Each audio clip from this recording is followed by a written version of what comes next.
여러분, 안녕하십니까? 다산의 인생학교입니다. 이 채널은 조선 최고의 실학자 정약용 선생의 삶과 지혜를 통해 오늘을 살아가는 우리 모두에게 진짜 삶의 이야기를 전해드리는 공간입니다. 화려한 말이 아니라 뼈에 새겨지는 진실을 이야기합니다. 귀에 듣기 좋은 위로가 아니라 가슴을 파고드는 지혜를 나눕니다. 살아가면서 아무도 속 시원히 말해주지 않았던 것들을 이 자리에서 함께 풀어가겠습니다. 오늘의 이야기는 여러분 모두가 한 번쯤은 가슴 깊은 곳에서 느껴보았을 그 감정에 대한 이야기입니다. 왜 형제가 나이 들수록 남처럼 느껴지는가? 왜 한 배에서 나온 사람들이 시간이 흐르면 마치 서로 다른 별에서 온 사람처럼 멀어지는가? 이것은 잘못된 일이 아닙니다. 부끄러운 일도 아닙니다. 오늘 다산 정약용 선생의 삶을 통해 그 진실을 똑바로 바라보겠습니다. 이 이야기가 끝날 때쯤 여러분의 마음속에 묵혀있던 무언가가 조용히 풀릴 것이라 믿습니다. 형제는 같은 뿌리에서 자라나되 결국 각자의 길을 걸어갑니다. 물이 높은 곳에서 낮은 곳으로 흐르듯 형제 사이에도 시간이 흐르며 각자의 자리를 찾아갑니다.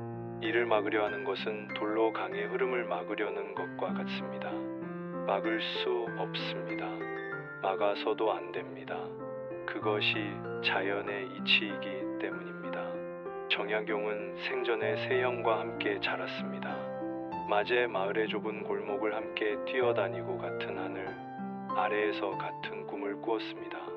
어머니의 손을 잡고 냇가에서 물놀이를 하고 아버지의 무릎에 앉아 글을 배우던 그 형제들이 세월이 흐르면서 전혀 다른 운명의 길로 들어서게 됩니다. 정약전은 유배지 흑산도에서 바다와 물고기를 연구하며 자산어보를 남겼습니다.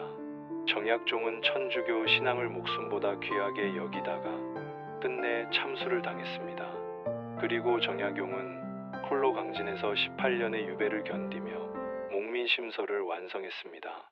같은 부모에서 태어났지만 그들의 삶은 마치 서로 다른 별처럼 멀어져 갔습니다. 어린 시절 맞의 마을에서 함께 뛰놀던 그들이 성인이 되어서는 각각 전라남도, 흑산도와 한양과 전라남도 강진에서 전혀 다른 삶을 살았습니다. 그것이 이상한 일입니까? 아닙니다. 그것이 인생입니다. 그것이 자연입니다. 그리고 그것이 성숙입니다. 지금 이 글을 읽고 계신 여러분 가운데 형제와 멀어진 것에 죄책감을 느끼는 분이 계십니까? 어릴 때 그렇게 가까웠는데 이제는 1년에 한두 번 얼굴 보기도 어렵고 연락도 뜸해졌다고 스스로를 나쁜 사람이라 여기고 계십니까? 오늘 다산 선생의 이야기를 통해 그 짐을 내려놓으시길 바랍니다.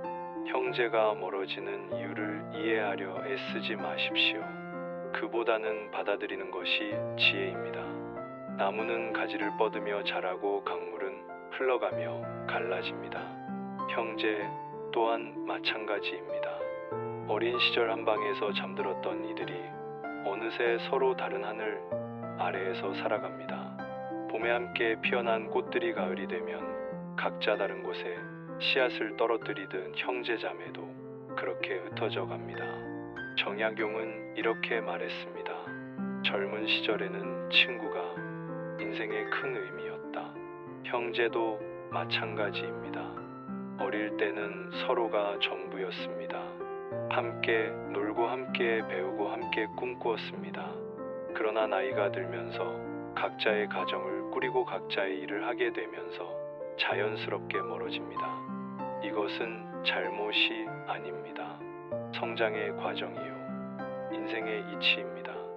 마치 한 그루 나무에서 자란 가지들이 각각 다른 방향으로 뻗어나가는 것처럼 형제자매도 성장하면서 서로 다른 방향을 향해 나아갑니다. 사람은 자신의 삶을 살아야 합니다. 형제라는 이름으로 서로를 얽매어서는 안 됩니다. 각자의 길이 있고 각자의 운명이 있습니다. 정약용의 형 정약종처럼 신앙을 위해 목숨을 바치는 이도 있고 정약전처럼 학문에 파묻혀 사는 이도 있습니다. 그리고 정약용처럼 홀로 유배지에서 나라와 백성을 위한 개혁을 구상하는 이도 있습니다.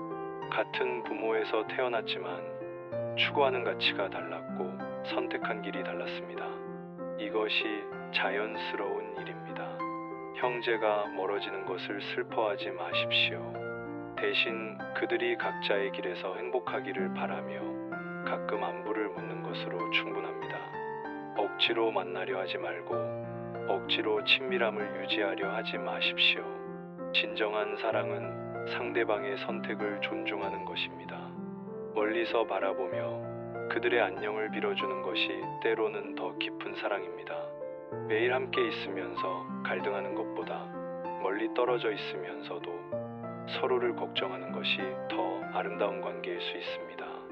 나이가 들수록 친구가 필요 없어지는 것처럼 형제도 그렇습니다.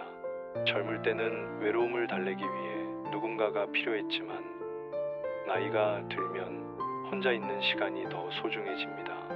배우자와 자녀만으로도 충분합니다. 형제와 함께 있을 때 들어야 하는 자녀 자랑이며 돈 이야기며 뒷담화들이 오히려 피곤하게 느껴집니다. 예전에는 즐거웠던 대화들이 이제는 부담스럽게 다가옵니다.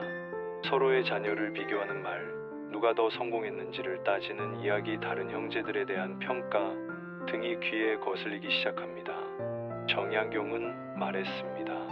천하의 일이란 한 사람이 다 할 수 없다. 형제 관계도 마찬가지입니다. 한 사람의 노력만으로는 유지될 수 없습니다. 양쪽 모두 원해야 하고 양쪽 모두 노력해야 합니다. 한쪽만 매달린다면 그것은 건강한 관계가 아닙니다. 줄다리기에서 한쪽만 잡아당기면 게임이 성립하지 않듯 인간관계도 상호적이어야 합니다. 일방적인 관심이나 일방적인 무관심 모두 관계를 해칩니다. 가치관이 다르면 더욱 멀어집니다. 어릴 때는 비슷했던 생각들이 나이가 들면서 완전히 달라집니다.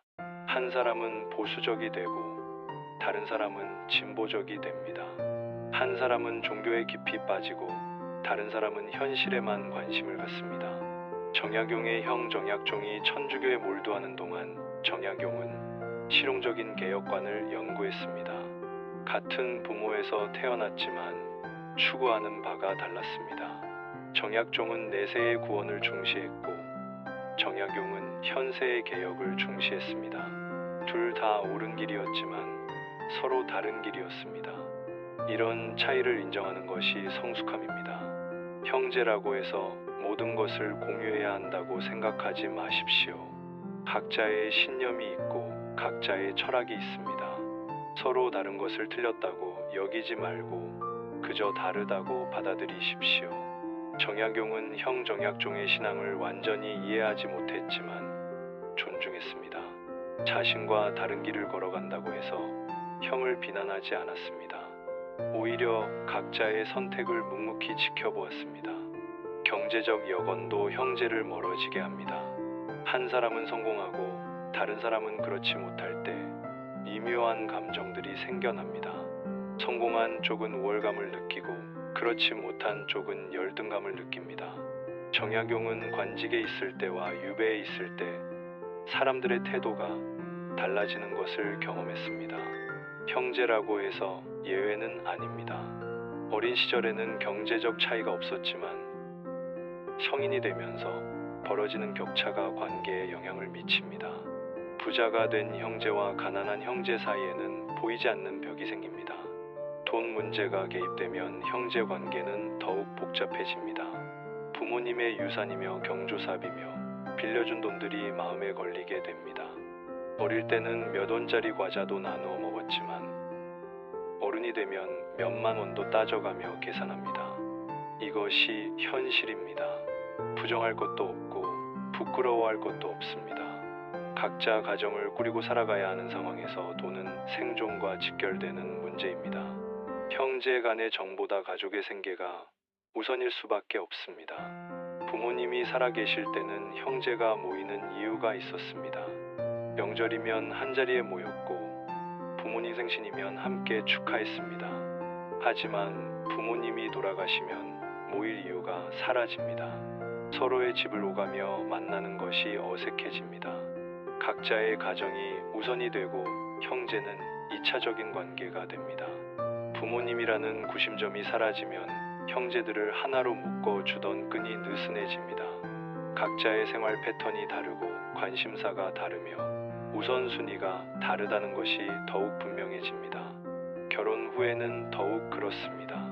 배우자의 가족들과도 관계를 유지해야 하고 자녀들 교육에도 신경 써야 합니다. 시간과 에너지가 한정되어 있는 상황에서 형제까지 챙기기는 버겁습니다. 명절 때 어느 집을 먼저 갈지, 어느 쪽 가족과 더 많은 시간을 보낼지를 정하는 것부터가 복잡한 문제가 됩니다. 결국 자신의 원가족보다는 새로 만든 가족이 우선이 될 수밖에 없습니다.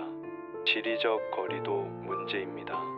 어릴 때는 한 집에 살았지만 성인이 되면 각자 다른 곳에서 살게 됩니다. 서울에 사는 사람과 부산에 사는 사람이 자주 만나기는 어렵습니다. 만나려면 시간도 돈도 들어갑니다. 그런 노력을 들여서까지 만나야 할 이유를 찾기 어렵습니다. 교통비며 숙박비며 시간적 비용을 계산하다 보면 만남이 부담스러워집니다. 몇 시간씩 걸려서 만나봐야 몇 시간 이야기하고 헤어져야 하는 상황이 반복되면 점점 만남의 의미를 찾기 어려워집니다. 성격 차이도 시간이 지나면서 더욱 벌어집니다. 어릴 때는 참고 넘겼던 것들이 나이가 들면서 참기 어려워집니다. 한 사람은 조용한 것을 좋아하고 다른 사람은 시끄러운 것을 좋아합니다. 한 사람은 계획적이고 다른 사람은 즉흥적입니다. 이런 차이들이 만남을 불편하게 만듭니다. 어릴 때는 그저 형제니까 참고 넘어갔던 것들이 나이가 들면서는 견디기 어려운 스트레스 요인이 됩니다. 서로의 생활 방식과 대화 방식과 사고 방식이 점점 달라지면서 소통이 어려워집니다. 정약용은 마음속으로 남의 은혜를 받고자 하는 생각을 버린다면 저절로 마음이 편안해진다고 했습니다. 형제에게도 마찬가지입니다. 형제라는 이름으로 무언가를 기대하지 마십시오. 도움을 바라지도 말고 관심을 요구하지도 마십시오. 그저 각자의 삶을 살아가는 것으로 충분합니다. 형제니까 당연히 도와줄 것이라는 기대, 형제니까 당연히 챙겨줄 것이라는 기대를 버리십시오. 그런 기대는 실망으로 이어지고 실망은 원망으로 변합니다. 서로에게 짐이 되지 않는 것이 진정한 사랑입니다. 연락하지 않는다고 해서 사랑하지 않는 것은 아닙니다. 만나지 않는다고 해서 그리워하지 않는 것도 아닙니다. 단지 각자의 방식으로 살아가고 있을 뿐입니다. 사랑에는 여러 가지 형태가 있습니다. 가까이서 보살피는 사랑도 있고 멀리서 지켜보는 사랑도 있습니다. 간섭하지 않는 것도 하나의 배려요. 연락하지 않는 것도 하나의 예일 수 있습니다. 어떤 사람들은 형제가 멀어지는 것을 가족의 해체라고 여깁니다. 하지만 그렇지 않습니다. 오히려 자연스러운 분화 과정입니다. 나무가 자라면서 가지가 갈라지듯 가족도 성장하면서 각자의 길을 찾아갑니다. 이것을 막으려 하는 것이 오히려 부자연스럽습니다. 씨앗이 바람에 날려 멀리 퍼져나가야 새로운 숲을 만들 수 있듯 형제 사이에도 흩어져야 각자의 삶을 온전히 살 수 있습니다. 한 곳에 모여 있으면서 서로 경쟁하고 갈등하는 것보다 떨어져 있으면서 평화롭게 지내는 것이 낫습니다. 정약용의 집안을 보십시오. 정약전은 흑산도에서 자산어보를 쓰며 자신만의 길을 걸었고 정약종은 천주교, 신앙을 위해 순교 했으며 정약용은 강진에서 백성을 위한 개혁안을 연구했습니다. 그들은 서로 다른 길을 걸었지만 각자의 자리에서 최선을 다했습니다. 그것이 더 아름답지 않습니까? 만약 그들이 한 곳에 모여 있었다면 서로의 신념 차이로 인해 갈등이 생겼을 것입니다. 정약종의 종교적 열정과 정약용의 현실주의적 개혁 의지가 충돌했을 것이고 정약전의 학문적 관심과 다른 형제들의 정치적 관심이 어긋났을 것입니다. 강요하지 마십시오. 형제라는 이름으로 억지 모임을 만들지 마십시오. 만나고 싶을 때 만나고 연락하고 싶을 때 연락하는 것이 자연스럽습니다. 의무감으로 하는 만남은 진정한 만남이 아닙니다. 서로에게 부담만 줄 뿐입니다. 형제 모임을 만들어서 정기적으로 만나자고 하는 사람들이 있지만 그런 모임은 대부분 오래 가지 못합니다. 억지로 만드는 관계는 억지로 끝나기 마련입니다. 죄책감을 느끼지 마십시오. 형제와 멀어졌다고 해서 나쁜 사람이 되는 것은 아닙니다. 각자의 삶을 사는 것이 더 중요합니다. 부모님도 자녀들이 각자의 행복을 찾기를 바라실 것입니다. 부모님이 살아계실 때 형제들이 화목했으면 좋겠다고 말씀하셨겠지만 그것도 자녀들이 행복한 상태에서의 화목을 바라셨을 것입니다. 억지로 참고 견디면서까지 함께 있기를 원하지는 않으셨을 것입니다. 비교하지 마십시오. 다른 집 형제들이 화목하다고 해서 우리 집을 부러워하지 마십시오. 겉으로만 그럴 수도 있고 진짜 화목할 수도 있습니다. 하지만 그것이 우리와 무슨 상관입니까? 우리는 우리의 방식대로 살면 됩니다. 남의 집 형제들이 매주 만나서 식사한다고 해서 우리도 그래야 한다고 생각할 필요는 없습니다. 각 가정마다 고유한 문화와 방식이 있습니다. 정약용은 가슴에 품은 뜻을 꺾지 말라고 했습니다. 형제 관계 때문에 자신의 꿈을 포기하지 마십시오. 형제의 반대에 굴복하지 마십시오. 각자의 길이 있고 각자의 운명이 있습니다. 정약용이 유배지에서 개혁안을 연구할 때 형제들의 지지를 받았던 것도 아니고 반대를 받았던 것도 아닙니다. 그는 그저 자신이 해야 할 일을 했을 뿐입니다. 나이가 들수록 시간이 소중해집니다. 형제와 만나서 과거 이야기만 반복하는 것보다 자신의 발전을 위해 시간을 쓰는 것이 낫습니다. 책을 읽거나 운동을 하거나 새로운 취미를 배우는 것이 더 의미 있습니다. 어릴 때 같이 놀았던 이야기와 부모님과의 추억과 학창 시절의 에피소드를 반복해서 이야기하는 것이 무슨 의미가 있겠습니까? 그런 이야기들은 처음 몇 번은 재미있지만 계속 반복되면 지루해집니다. 새로운 것을 배우고 새로운 경험을 하는 것이 더 가치 있습니다. 건강도 중요한 요소입니다. 나이가 들면서 몸이 약해지고 여행하기도 어려워집니다. 멀리 사는 형제를 만나러 가는 것이 체력적으로 부담스러워집니다. 젊을 때는 몇 시간씩 차를 타고 가서 만나는 것이 즐거웠지만 나이가 들면서는 그런 여행 자체가 피곤해집니다. 관절이 아프고 허리가 아프고 소화도 잘 안 되는 상황에서 굳이 힘들게 만나야 할 이유를 찾기 어렵습니다. 자녀들도 고려해야 합니다. 어른들의 형제 관계를 자녀들이 이해하지 못할 수도 있습니다. 삼촌이나 고모를 낯설어 하는 자녀들을 억지로 친하게 만들려 하지 마십시오. 그들도 자신들만의 관계를 만들어 갈 것입니다. 부모가 형제들과 거리감을 두고 지내면 자녀들도 자연스럽게 그런 관계를 받아들입니다. 자녀들은 부모의 행동을 보고 배웁니다. 정약용은 유배지에서도 가족에 대한 그리움을 포기하지 않았습니다. 하지만 그것이 자신의 학문을 방해하지는 않았습니다. 오히려 그리움을 학문의 동력으로 승화시켰습니다. 형제에 대한 마음도 마찬가지입니다. 그리워하되 매달리지 말고 사랑하되 집착하지 마십시오. 멀리 있는 형제들을 생각하면서 그들의 안녕을 빌어주는 것으로 충분합니다. 그들이 건강하고 행복하기를 바라는 마음은 거리와 상관없이 전해집니다. 세상은 변합니다. 과거의 형제 관계를 현재에 그대로 적용하려 하지 마십시오. 시대가 달라졌고 상황이 달라졌습니다. 핵가족 시대에는 대가족 시대의 관계 방식이 맞지 않습니다. 새로운 시대에는 새로운 관계 방식이 필요합니다. 조선 시대에는 한 집안에서 여러 세대가 함께 살았고 형제들도 같은 마을에서 살았습니다. 하지만 지금은 다릅니다. 각자 다른 도시에서 살고 각자 다른 직업을 갖고 각자 다른 생활 패턴을 갖습니다. 이런 변화에 맞춰 관계 방식도 달라져야 합니다. 소셜미디어 시대의 형제 관계는 또 다릅니다. 서로의 근황을 사진으로 확인하고 댓글로 안부를 묻고 공감을 표현하는 것도 하나의 소통 방식입니다. 반드시 얼굴을 맞대고 이야기해야만 소통하는 것은 아닙니다. 시대에 맞는 소통 방식을 받아들이는 것도 필요합니다. 정약용의 형제들은 각자 다른 운명을 맞았지만 역사는 그들을 모두 기억합니다. 정약전의 자산어보 정약종의 순교 정신 정약용의 실학 사상 그들은 서로 다른 길을 걸었지만 모두 의미 있는 삶을 살았습니다. 함께 있지 않았지만 각자의 자리에서 최선을 다했고 그 결과 모두 역사의 이름을 남겼습니다. 이것이 진정한 형제가 아닐까요?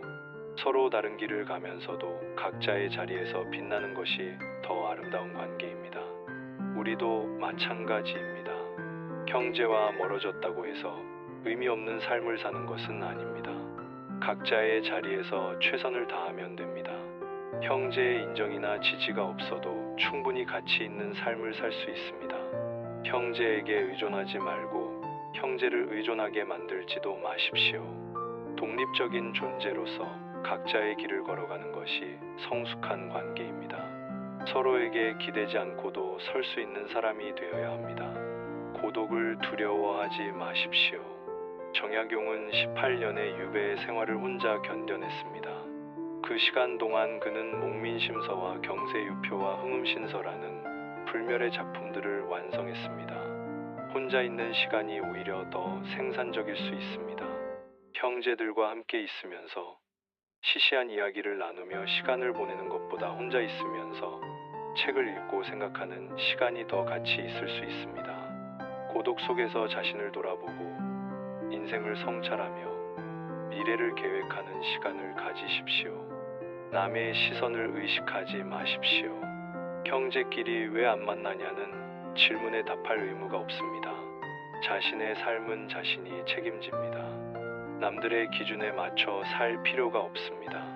중요한 것은 자신이 평안하고 행복한지 여부입니다. 남들의 기대에 부응하려고 억지로 형제 관계를 유지하려 하지 마십시오. 그런 관계는 진정성이 없고 결국 피곤하기만 합니다. 형제가 어려울 때 도와야 한다는 부담감도 버리십시오. 물론 도울 수 있을 때는 도와야 하지만 자신의 형편을 무시하면서까지 도울 필요는 없습니다.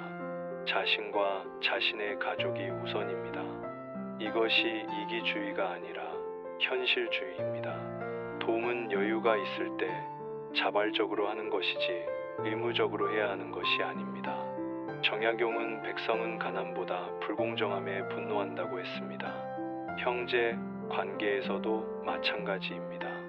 서로 다른 처지에 있을 때 공평하지 않다고 느끼면 갈등이 생깁니다. 이런 갈등을 피하는 가장 좋은 방법은 거리를 두는 것입니다.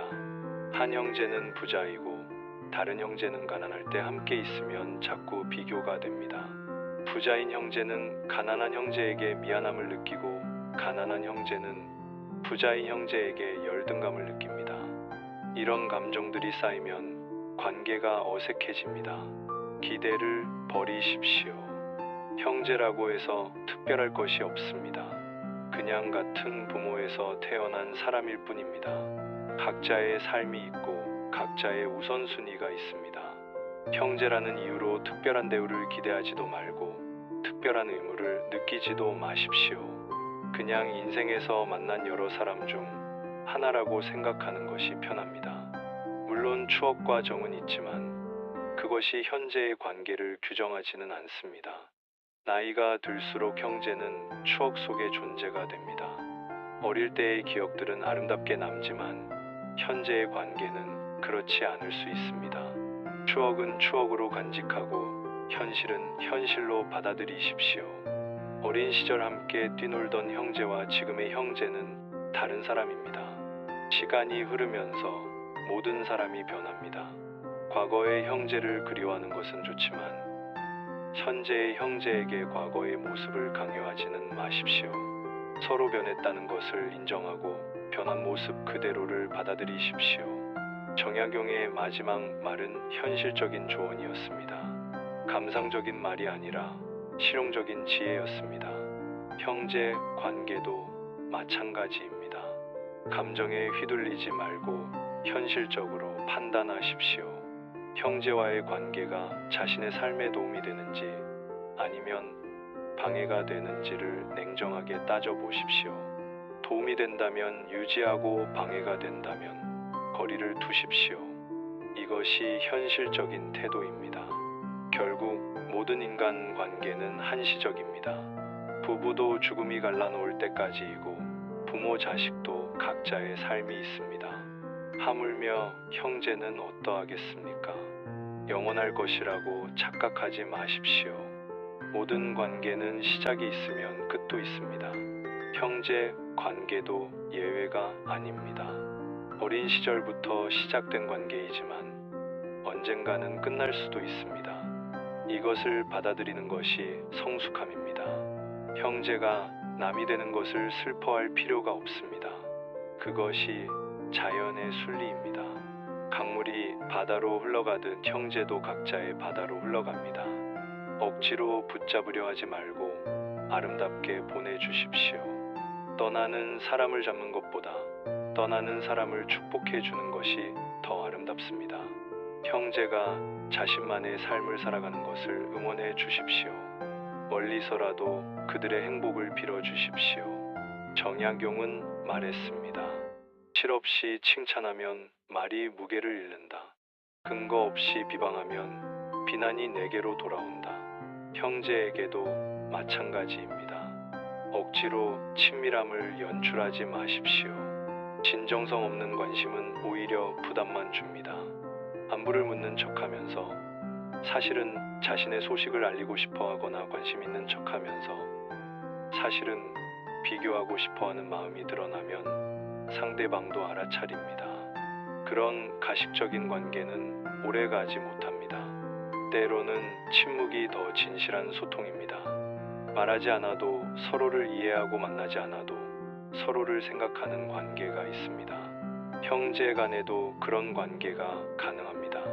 자주 연락하지 않아도 서로의 안녕을 걱정하고 자주 만나지 않아도 서로의 행복을 바라는 마음이 있다면 그것으로 충분합니다. 정약용이 강진 유배지에서 형 정약전을 그리워했던 것처럼 거리가 멀어도 마음은 가까울 수 있습니다.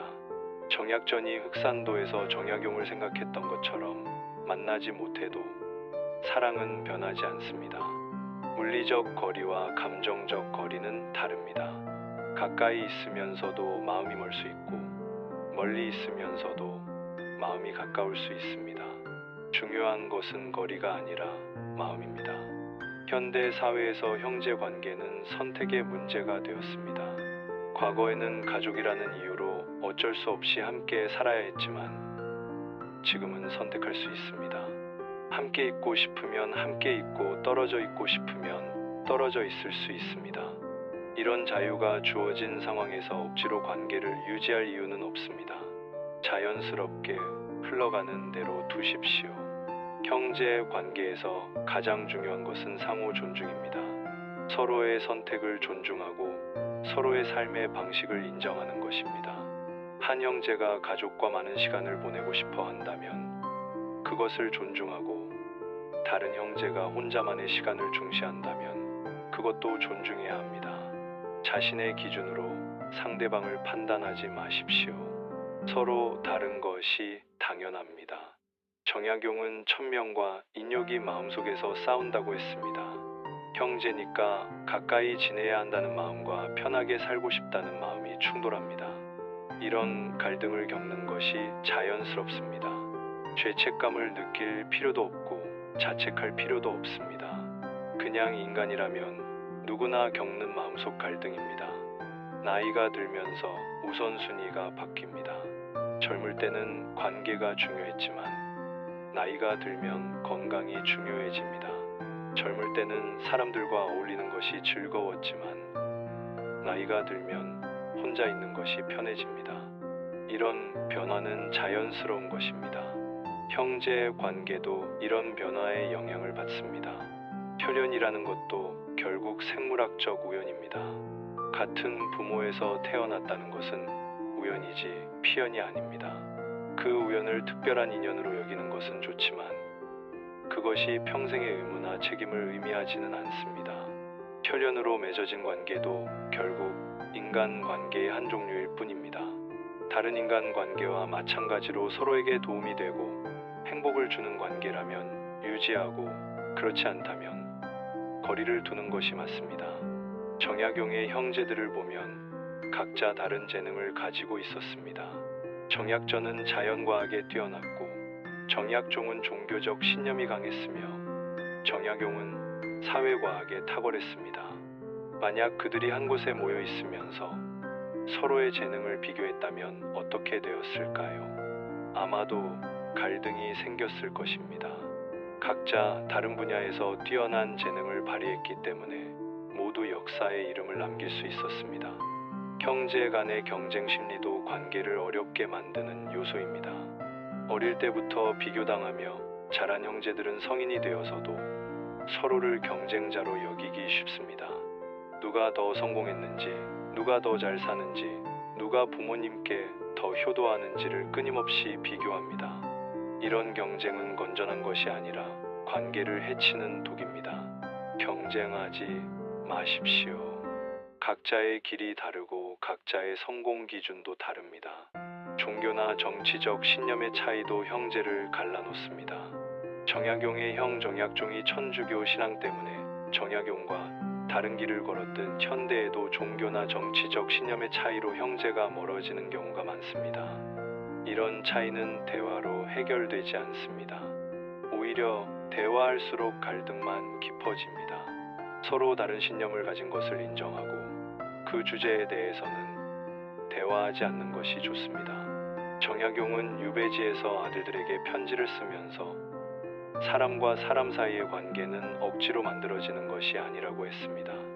자연스럽게 형성되는 관계가 진정한 관계입니다. 형제 관계도 마찬가지입니다. 억지로 가깝게 지내려 하지 말고 자연스럽게 흘러가는 대로 두십시오. 가까워지면 가까워지는 대로, 멀어지면 멀어지는 대로 받아들이십시오. 정약용은 검소한 연후에야 능히 청렴할 수 있고 청렴한 연후에야 능히 자애로울 수 있다고 했습니다. 검소함이 모든 덕의 기초라는 뜻입니다.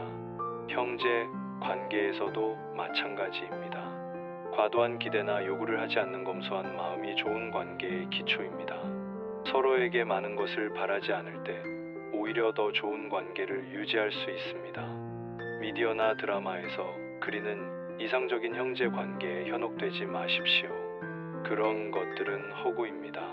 현실의 형제 관계는 그렇게 아름답지 않습니다. 갈등도 있고 질투도 있고 무관심도 있습니다. 이것이 정상입니다. 드라마 같은 관계를 꿈꾸지 말고 현실을 받아들이십시오. 평범하고 일상적인 관계도 충분히 의미 있습니다. 형제 관계에서 생기는 복잡한 감정들을 다스리는 것도 어려운 일입니다. 질투와 시기와 원망과 실망 등의 감정들이 생기는 것은 자연스럽습니다. 이런 감정들을 억누르려 하지 말고 인정하고 받아들이십시오. 감정은 일시적인 것입니다. 시간이 지나면 사라집니다.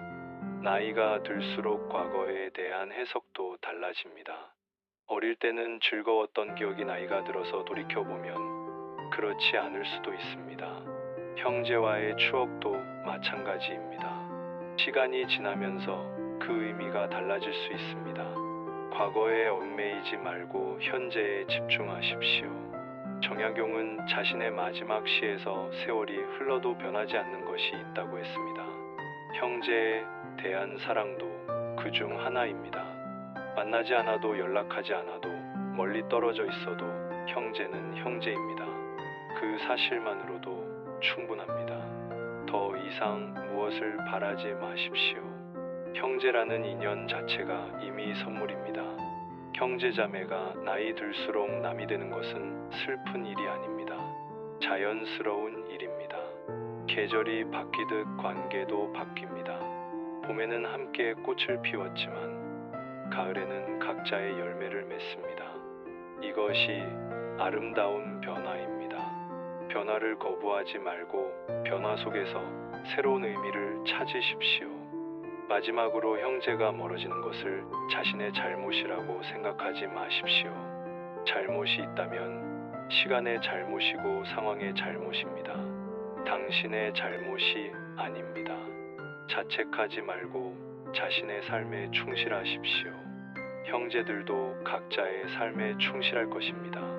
정약용이 18년의 유배 생활을 통해 깨달은 것은 모든 관계가 한시적이라는 것입니다. 영원한 관계는 없습니다. 부모 자식 관계도 부부 관계도 형제 관계도 모두 한시적입니다. 이것을 받아들일 때 비로소 평안해집니다. 붙잡으려 하지 말고 흘러가게 두십시오. 형제 자매가 나이 들수록 남이 되는 이유를 이해하려고 애쓰지 마십시오. 이해할 필요도 없고 이해할 수도 없습니다. 그보다는 각자의 길을 존중하고 각자의 행복을 빌어주는 것으로 충분합니다. 멀리서라도 그들의 안녕을 빌어주고 가끔 그들을 생각해 주는 것만으로도 형제의 도리를 다하는 것입니다. 이것이 정약용이 전하는 지혜입니다. 형제자매와의 관계에서 자유로워지십시오. 의무감에서 벗어나십시오. 죄책감을 버리십시오. 각자의 삶을 살아가는 것이 진정한 형제입니다. 떨어져 있으면서도 서로를 축복하는 것이 성숙한 사랑입니다. 그것이면 충분합니다. 오늘 이 이야기를 끝까지 함께 해주신 여러분께 진심으로 감사드립니다. 여러분이 오늘 이 이야기를 통해 가슴 한켠에 묵혀두었던 무거운 짐을 조금이라도 내려놓으셨기를 바랍니다. 형제와 멀어진 것에 대한 죄책감도 억지로 관계를 유지해야 한다는 의무감도 모두 내려놓으십시오. 당신은 지금 이 순간 충분히 잘 살아가고 있습니다. 다산의 인생학교는 앞으로도 이처럼 우리 삶 속 깊이 자리한 진짜 이야기들을 정약용 선생의 지혜를 통해 풀어드리겠습니다. 형제 관계뿐만 아니라 부모와 자식 사이의 이야기, 친구와의 관계, 직장에서의 인간관계, 나이 듦에 대한 이야기, 돈과 욕망에 대한 이야기, 외로움과 고독에 대한 이야기들이 이 채널에서 여러분을 기다리고 있습니다. 정약용 선생은 2000년 이상 전의 인물이지만 그의 말 한마디 한마디는 지금 이 순간 우리에게도 살아 숨쉬듯 와닿습니다. 그 이유는 인간의 본성과 삶의 이치는 시대가 바뀌어도 변하지 않기 때문입니다. 이 채널이 좋으셨다면 지금 바로 구독 버튼을 눌러 주십시오. 구독은 여러분께 아무런 비용이 들지 않지만 이 채널이 더 많은 분들에게 닿을 수 있도록 하는 가장 큰 힘이 됩니다. 혼자 간직하기 아까운 이야기라고 느끼셨다면 주변의 소중한 분들에게 이 영상을 공유해 주십시오. 형제와의 관계로 힘들어하는 분, 부모님을 보내고 혼자 남겨진 것 같다는 분, 나이가 들면서 점점 고립되는 것 같다는 분께 이 이야기를 전해 주십시오. 그것만으로도 여러분은 누군가에게 큰 위로를 건네게 됩니다. 좋아요는 이 채널이 더 좋은 콘텐츠를 만들어갈 수 있도록 응원해주는 따뜻한 손길입니다. 영상이 마음에 드셨다면 좋아요 버튼도 눌러주시면 감사하겠습니다. 단 한 번의 클릭이 이 채널에게는 100마디의 격려보다 더 큰 힘이 됩니다. 알림 설정도 잊지 마십시오. 다산의 인생학교에서 새로운 이야기가 올라올 때마다 가장 먼저 만나보실 수 있습니다. 살아가다 지치고 힘들 때 이 채널을 찾아와 잠시 쉬어가십시오. 정약용 선생의 목소리로 들려주는 삶의 지혜가 여러분의 하루의 작은 빛이 되어드리겠습니다. 다산의 인생학교는 오늘도 내일도 여러분의 삶 곁에서 진실한 이야기를 전해드리겠습니다. 100만 구독자를 향한 이 여정에 여러분도 함께해 주십시오. 여러분 한 분 한 분이 이 채널의 가장 소중한 동반자입니다. 다음 이야기에서 다시 만나겠습니다. 감사합니다.